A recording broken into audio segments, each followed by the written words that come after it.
მაგრამ გვაქვს 5 სტიქი. აი მოდით ჯერ სტიქიების მიხედვით განვიხილოთ. პირველი სტიქია რაც უნდა განვიხილოთ არის ხე. ხის სტიქია არსებობს იქ. ხის სტიქი, ანუ თვითონ რო წარმოვიდგინოთ სიმბოლო ხის, როგორია? ძალიან ნაყოფიერია, შემოქმედებითია და არის კავშირში ამ შემთხვევაში მატერიალურ კეთილდღეობასთან.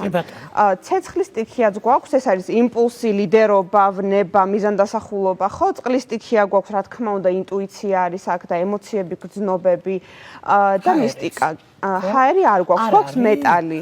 მეტალი გვაქვს, აი მეტალის სტიქი არის და მეტალის სტიქის წარმომადგენელი ადამიანები არიან აი ყველაზე პრინციპულები, მკაცრები, კარიერისტები, მიზანდასახულები და აქ ვინ არიან ესეთები? აი მაგას ავხსნი. აი ჯერ ყველაფერი ასე სტრუქტურა. აი სხვადასხვა მე ვარ მეტალის წარმომადგენელი. აი ხო დაინახეთ. მე ვარ მეტალის წარმომადგენელი სხვადასხვა მეტალის ტრაკონი და აი დემონსტრაცია იყო. დიახ, და აი მეტალის სტიქი არის კავშირში ლოგიკურ აზროვნებასთან და სტრუქტურასთან და პრინციპულობასთან. აი ყველაზე პრინციპული ხალხია ზოგადად აი მეტალის სტიქის წარმომადგენლები. დიახ, მეტალი.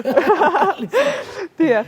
კიდევ გვაქვს მიწის სტიქი, ანუ რა თქმა უნდა ეს არის უკვე სტაბილურობა, აქ არის საიმედოობა და აი ყოველთვის აი სიმშვიდე და აი მოთმინება. აი ეს სტიქიები განვიხილეთ.